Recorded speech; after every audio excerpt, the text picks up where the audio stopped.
Minaliit ka ba ng mga taong hindi rin naman successful sa buhay? Relate, relate, at isa pang relate. Kwento ito ng mga taong judgmental. Sa mga panahong ito, ang dami-dami nito. Mga taong kaya nanghuhusga para lang maiangat lang nila ang mga sarili nila sa iba. Nagpapaka-perfect, nagpapaka-mataas. Sa totoo lang, hindi rin naman kagandahan ang buhay nila. Na sa totoo lang, may mga problema rin namang mabigat na sa totoo lang, may kapintas-pintas din naman na ginagawa sa buhay.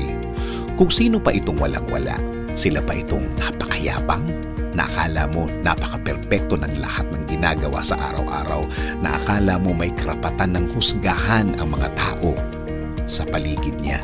Sa totoo lang ulit, yan ang ginagawa nila para takpan ang mga kahinaan nila. Yan ang ginagawa nila para kahit paano tumaas ang tingin nila sa mga sarili nila.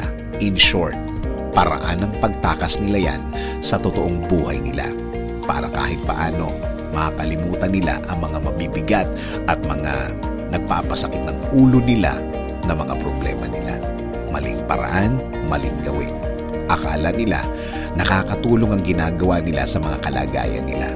Akala nila habang ginagawa nila yan, gumagaan ang problema nila. Akala nila nakakagawa ng solusyon ang panghuhusgang